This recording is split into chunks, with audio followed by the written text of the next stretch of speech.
So hello everyone. आज हम समझेंगे कि म्यूचुअल फंड्स में जो टैक्सेशंस होते हैं वो कैसे वर्क करते हैं। हमें से बहुत सारे लोग हैं जो म्यूचुअल फंड्स में इन्वेस्ट करते हैं, बट हमें उसके रिडम्पशन पे या जब हम अपने म्यूचुअल फंड्स को रिडीम करते हैं, रिडम्पशन का मतलब होता है कि हम अपने म्यूचुअल फंड्स को का जो अमाउंट है वो वापस से अपने अकाउंट्स में चाहते हैं, उसको बंद करना चाहते हैं।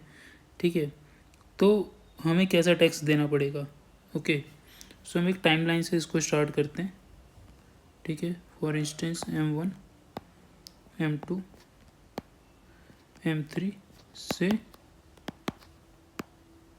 M12 तक।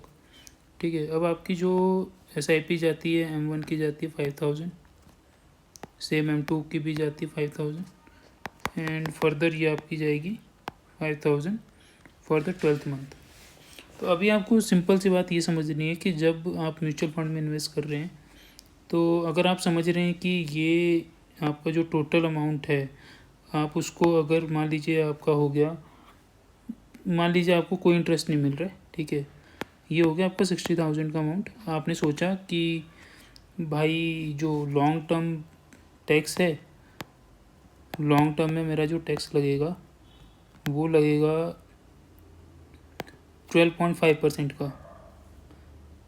एक्सक्यूज़ मी, एक मिनट। लॉन्ग टर्म का जो टैक्स है वो मेरा लगेगा 12.5% का।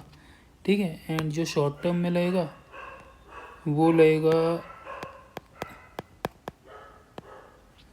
20% का, जो कि अभी रिसेंटली रिवाइज हुए हैं। तो आपके हिसाब से यहाँ पे हो गए आपके इन अमाउंट को 12 मंथ। ठीक है, तो इस हिसाब से आपको इसके पूरे पे लगना चाहिए 12.5% का टैक्स, जो कि एक रॉन्ग परसेप्शन है, लेट मी टेल यू। ठीक है, इसको आपको इस तरीके से नहीं देखना है।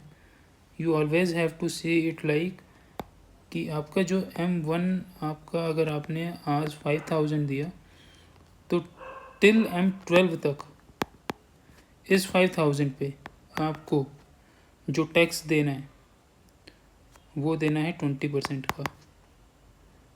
ठीक है, सो इस पर्टिकुलर 5000 की वैल्यू जब तक 1 ईयर से अबव की नहीं हो जाती, 1 ईयर से अबव ड्यूरेशन के लिए इसको नहीं हम रख लेते हैं, ठीक है, तब तक इसकी जो वैल्यू है उस पर जो टैक्स लगेगा वो लगेगा शॉर्ट टर्म के हिसाब से ही।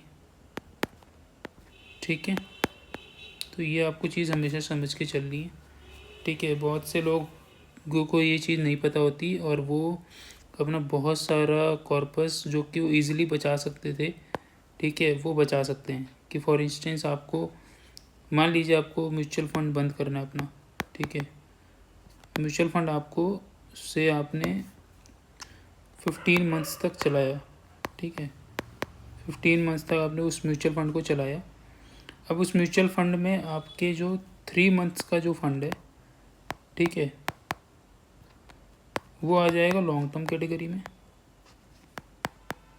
ठीक, और यहाँ पे आपका जो 12 मंथ्स का जो फंड है, 12 मंथ्स जो आपने SIP डाली, वो आ जाएगी आपकी शॉर्ट टर्म कैटेगरी में।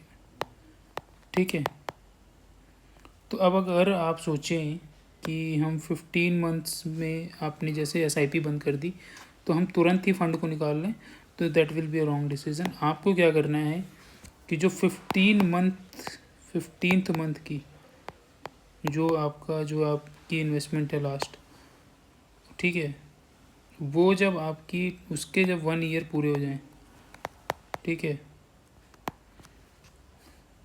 तो आपको अपना वो फंड पूरा निकालना है। तब जाके उस पूरे फंड पे आपको 12.5% का टैक्स सिर्फ पड़ेगा।